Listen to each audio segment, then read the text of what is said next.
Life doesn't play fair. The question is, will you collapse under it or rise sharper than anyone else? Life is never structured to be fair, no matter how much we wish it to be. You can live with honesty, work with integrity, and sharpen your abilities to the highest level, and yet you will encounter betrayal, injustice, and situations where someone with less merit claims the position you fought for. That is the harsh landscape of existence. Some collapse when confronted by this truth, while others adapt and grow sharper. Those who internalize the rules of this hidden battlefield rise above the rest.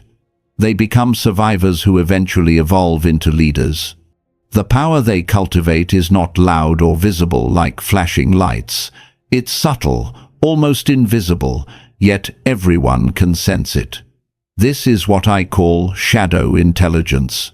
Shadow intelligence is not something inherited at birth. It doesn't come from books or formal education. It emerges when a person has been deceived, humiliated, or beaten down by life. Some let those moments break them permanently, but others, the rare few, forge an inner armor from the pain. They learn to stay quiet while others scream, to observe while others argue, and to plan while everyone else is drowning in their emotions. This form of intelligence is dangerous in the best sense. It equips you to outthink and outmaneuver, to choose your moments with precision, and to strike, not often, but at exactly the right time. While the majority of people play small, simple games, you begin to play a far more sophisticated one. But let me emphasize something essential. This is not about becoming a villain. These insights are not designed for cruelty or destruction. They exist so you can defend yourself, avoid being naive, and protect what is rightfully yours. If you misuse this wisdom, you simply turn into the very thing that dark intelligence was meant to shield you from. So, as we explore these traits, remember, the goal is awareness, resilience, and self-mastery, not exploitation of the innocent. Now, let's uncover the core psychological skills that separate those who sink from those who rise. These principles distinguish the hunted from the hunter, the follower from the leader, the defeated from the victorious. To anchor this lesson in your mind, I encourage you to affirm to yourself, I choose to act with strategy rather than be enslaved by impulsive emotions. With that, let us unravel the layers of this concealed power. The first trait, controlled ambiguity. A person practicing shadow intelligence never broadcasts their full intentions. They reveal fragments, not wholes. By showing only what's necessary, they create a space that others instinctively fill with their own assumptions. And those assumptions, more often than not, can be leveraged as subtle tools of influence. History reminds us that people rarely see the reality of who someone truly is. They only catch glimpses of the surface. Those who master ambiguity wield a unique magnetism. Think about the most captivating individuals you've ever met. They rarely give complete answers. They turn responses into riddles, answer questions with counter-questions, or smile in ways that leave you wondering what's left unsaid. This isn't deception, it's a refined communication strategy. Most of us overshare. Out of a misguided sense of honesty, we reveal our plans, fears, and inner thoughts. But in doing so, we hand over leverage we didn't need to surrender. Mystery, when used with intention, commands curiosity, which then breeds respect. For example, if someone casually asks about your weekend, the predictable response might be, I stayed home and watched movies. Nothing wrong with it, but nothing memorable about it either. A more strategic reply could be, I had some important things to take care of, followed by shifting the subject. Suddenly, you become intriguing. You're not being rude, just selective. When you ration your words, each one carries greater significance. You're not fabricating lies, you're managing your narrative. The most influential figures in history and business alike guard their stories carefully. They disclose what furthers their purpose and nothing more. Your information is your currency. Spend it with calculation, not carelessness. The second trait, adaptive presence. Those who wield shadow intelligence understand that identity is not rigid. You're not the exact same person. In every context you naturally adjust based on environment.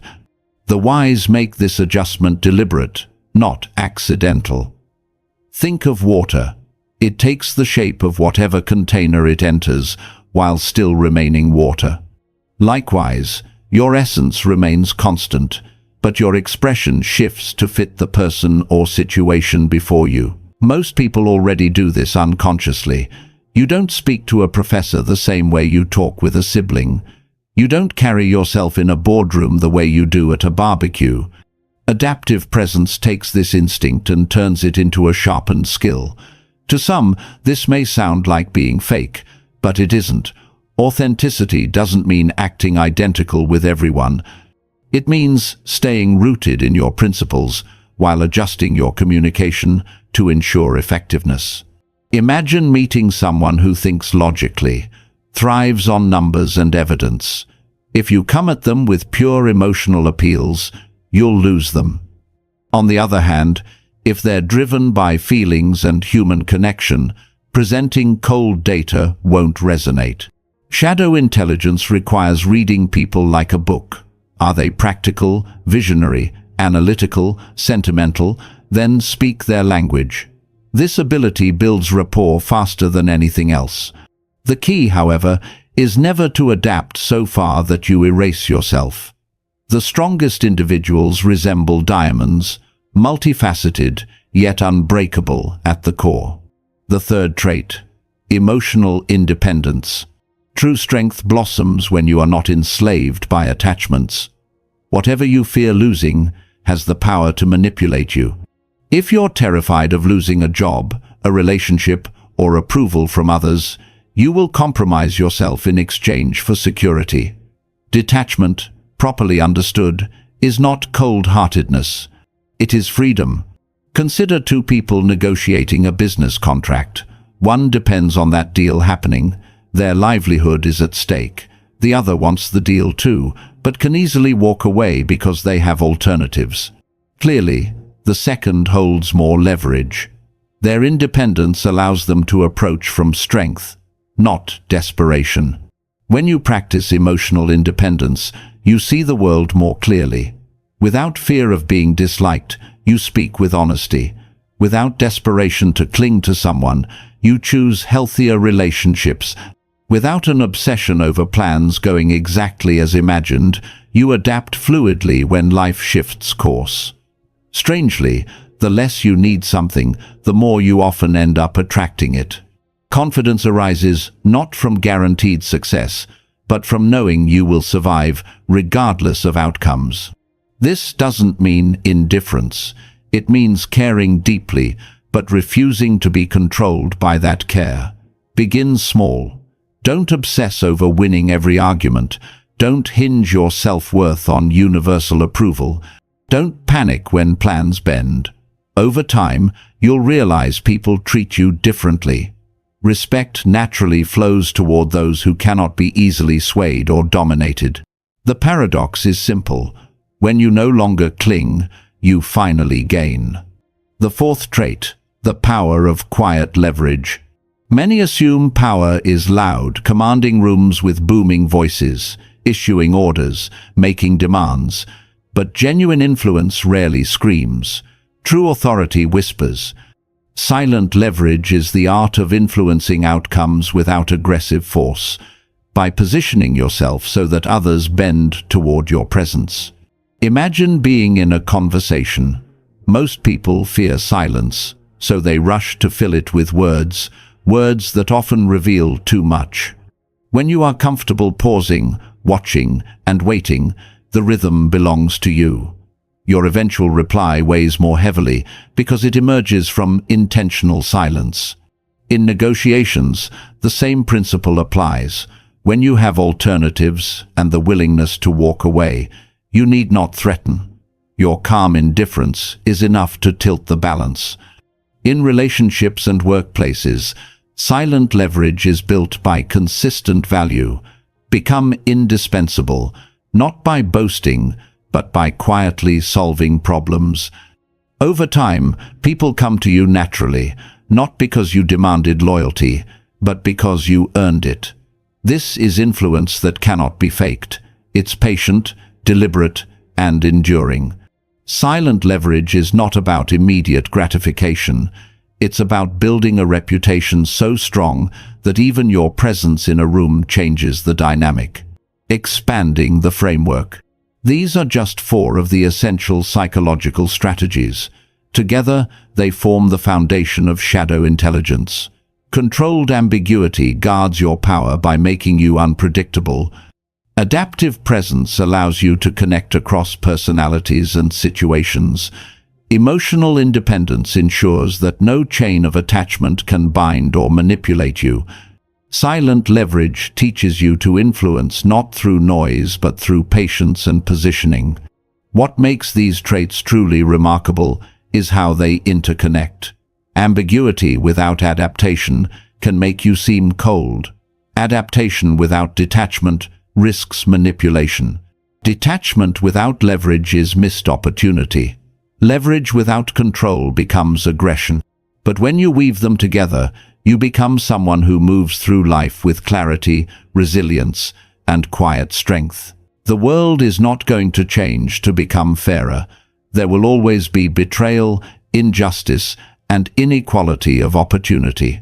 You can spend your life complaining about it, or you can master the unspoken rules that govern human behavior. People often confuse power with cruelty, but the truth is that power simply reveals the person behind it. If your principles are intact, cultivating shadow intelligence won't turn you into a villain. It will protect you from becoming a victim. In a time where everyone overshares online, where people speak before they think, and where emotional reactivity rules decision-making, those who embody these traits stand out. They seem calmer under pressure, more strategic in conversation, harder to manipulate, and strangely magnetic. That's not an accident, that's deliberate practice. And here's the final piece of wisdom. Shadow intelligence isn't about winning every battle, it's about longevity. Anyone can win once through brute force or luck, but surviving over the long arc of life requires subtlety. It requires choosing your battles, mastering your reactions, and understanding the psychology that drives human behavior. Those who endure are the ones who quietly shape outcomes, while others exhaust themselves fighting noise with noise.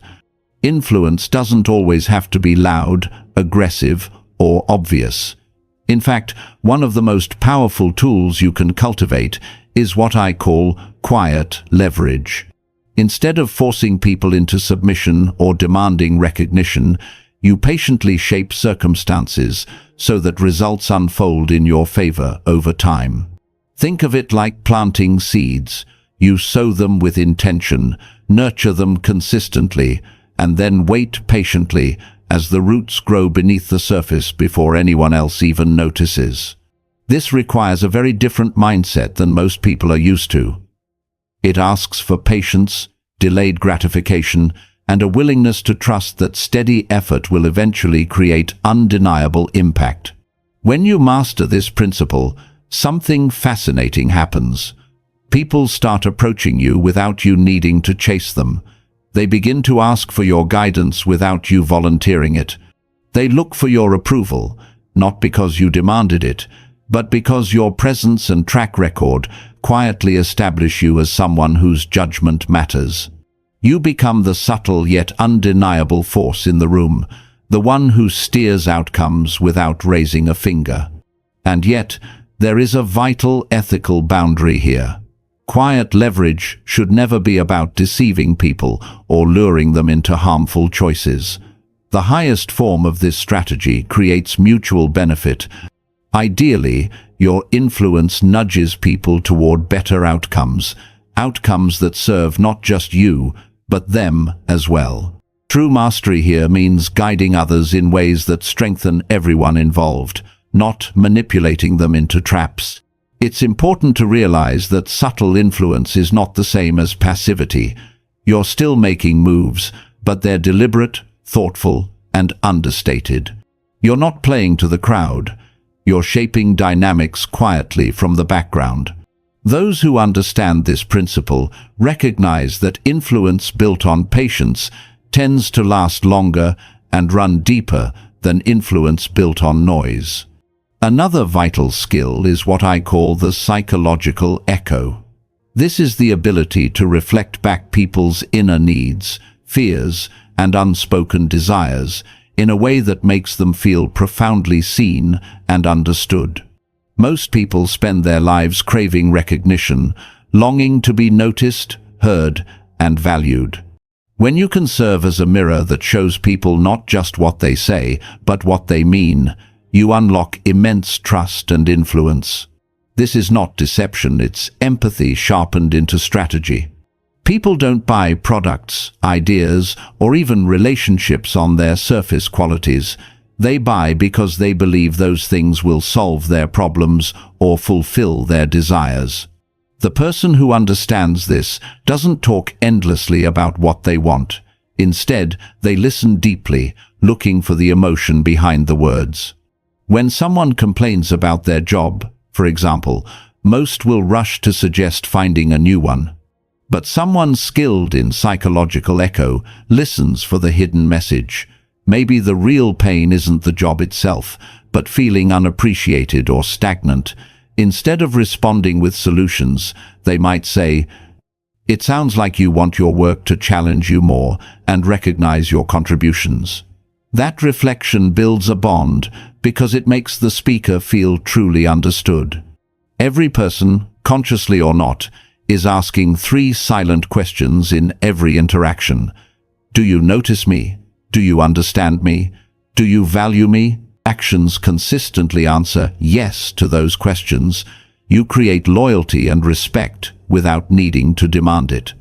This technique also allows you to reframe negativity.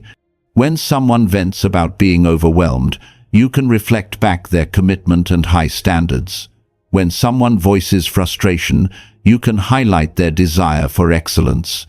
By acknowledging the noble impulses behind complaints, you create deeper trust and open pathways for influence. The true strength of psychological echo lies in customization.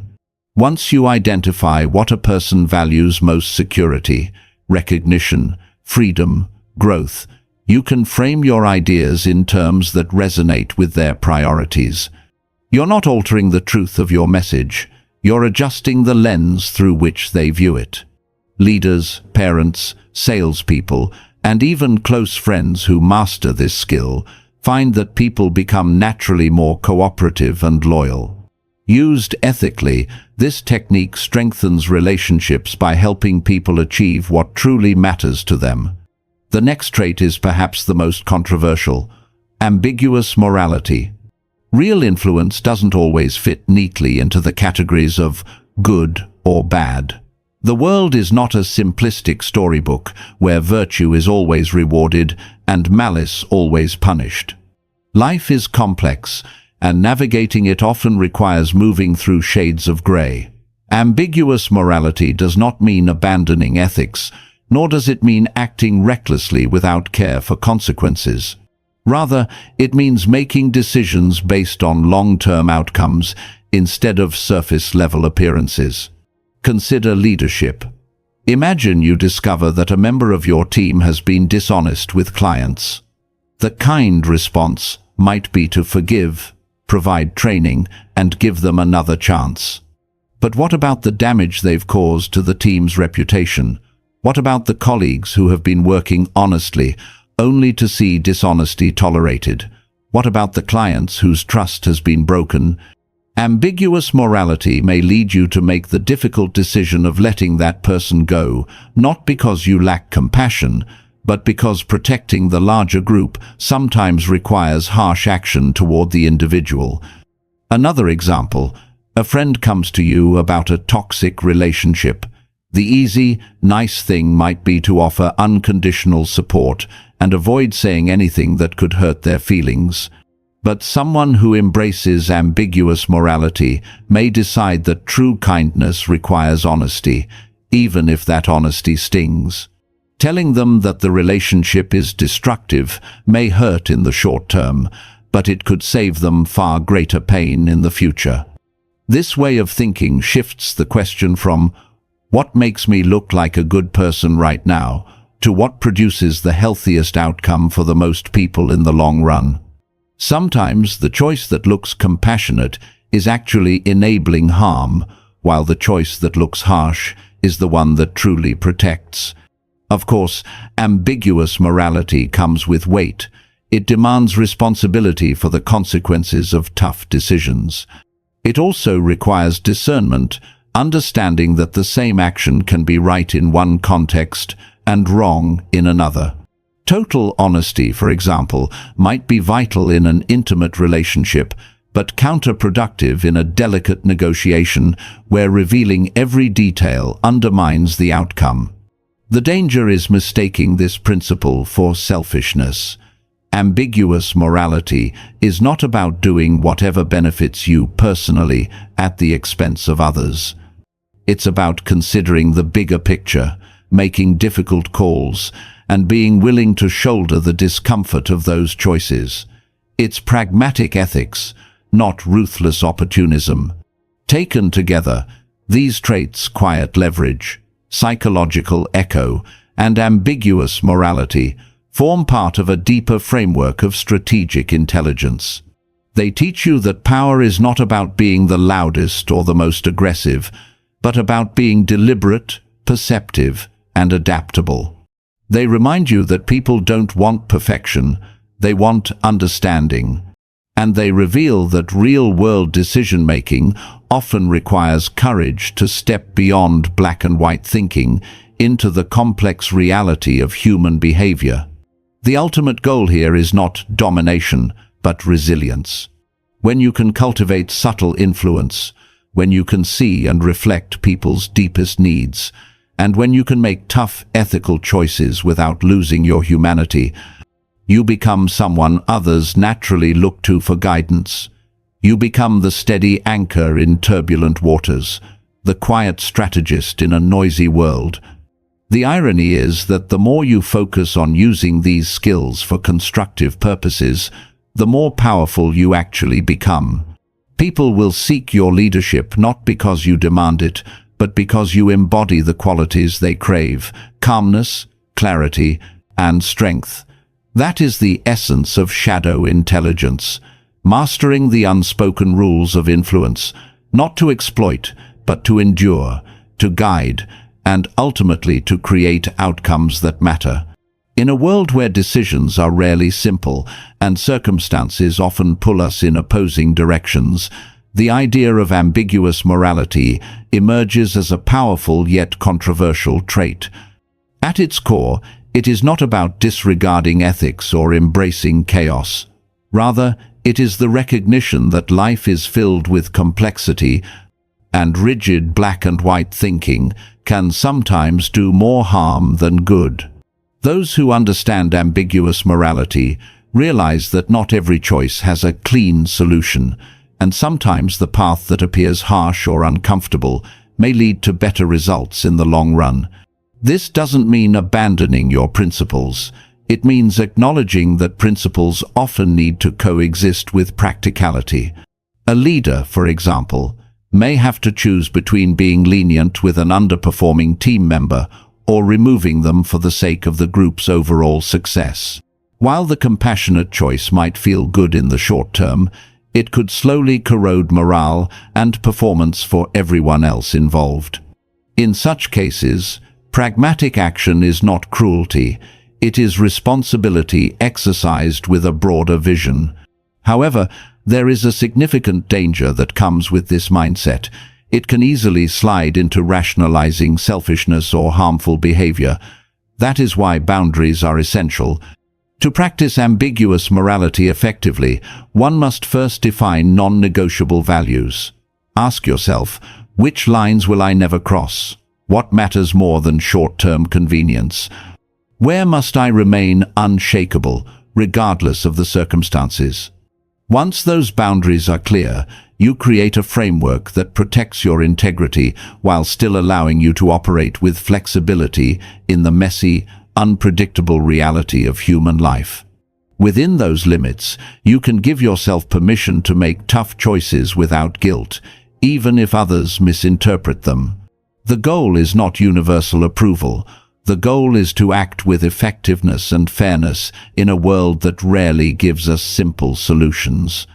Closely tied to this is the principle of controlled exposure, another underestimated yet transformative skill. In an age where oversharing has become the norm, where every thought, photo, and opinion is broadcast to the world, those who master the art of selective revelation hold a quiet but commanding edge. Controlled exposure means being intentional with what you reveal, when you reveal it, and to whom. It is not about deception, nor about living behind a mask, but rather about maintaining control over your personal narrative. People are naturally curious creatures. When they encounter mystery, they instinctively try to fill in the blanks. By leaving certain details undisclosed, you create a curiosity gap that draws people closer and keeps them engaged. Think of the most captivating individuals you know. Rarely do they hand you every detail of their life story up front. Instead, they reveal layers over time, and that gradual unveiling keeps you intrigued. Practically speaking, controlled exposure can be applied in countless ways. In professional settings, it may mean not showing all your skills and knowledge at once, but pacing your contributions so that your value appears to grow steadily. In social interactions, it might mean sharing personal experiences gradually, as trust deepens, instead of overwhelming people with full transparency from the beginning. In negotiations, it could mean holding back certain priorities until the timing allows you to leverage them effectively. The key lies in recognizing that once something is revealed, it can never be taken back. A careless disclosure can weaken your position, while strategic sharing strengthens it. Just as importantly, controlled exposure includes managing your digital presence. Every online post, every casual comment, every photo contributes to the way you are perceived. Wise individuals curate their digital footprint as carefully as their real-world reputation, understanding that perception often shapes opportunity. Ultimately, both ambiguous morality and controlled exposure are not about manipulation, but about wisdom in action. They teach us that true strength comes from balancing principles with practicality and openness with discretion. Life demands that we be both ethical and strategic, both transparent and intentional. Those who learn to walk this fine line, who hold fast to core values while adapting to complexity, and who reveal just enough to maintain intrigue while keeping control of their story, are the ones who navigate life not only with influence, but also with resilience. They are not enslaved by rigid ideals or reckless openness, but instead operate with clarity, depth, and foresight in a world that constantly tests our judgment. True progress is never measured by how hard we work or how much effort we put in. It's measured by the tangible outcomes we achieve. Many people fall into the trap of equating busyness with effectiveness, convincing themselves that long hours or relentless activity automatically translate to success. But those who embrace outcome obsession know that being active isn't the same as being impactful. They evaluate every action against a single crucial question: is this moving me closer to my ultimate goal, or is it just a distraction disguised as productivity? This mindset requires brutal honesty, because sometimes the activities that make us feel accomplished are actually nothing more than avoidance tactics, keeping us busy while steering us away from the real, uncomfortable work that drives results. From this perspective arises what can be called strategic efficiency. To the outside world, outcome-focused individuals may appear less busy than others, but in reality, they are operating with far greater precision. They pour their energy only into the few activities that produce the highest return, often following the principle that a small percentage of effort creates the majority of the results. They don't strive to be the most exhausted worker, they strive to be the most effective. This selective approach doesn't just apply to tasks, but also to learning and growth. Instead of scattering their attention across endless skills and knowledge areas, they carefully target what will yield the greatest leverage. They constantly ask themselves, what is the essential knowledge or capability I need to master to generate the maximum result? It's not about cutting corners, it's about sharpening focus. That said, this obsession with outcomes must always be grounded in ethics. The danger of chasing results at any cost is that you risk compromising your integrity, damaging relationships, or achieving short-term wins that create long-term losses. True outcome obsession requires defining success in broader terms, not only hitting targets, but also preserving values, showing respect, and contributing positively to those around you. When integrity becomes part of the outcome, the pursuit of results transforms into a force for good rather than harm.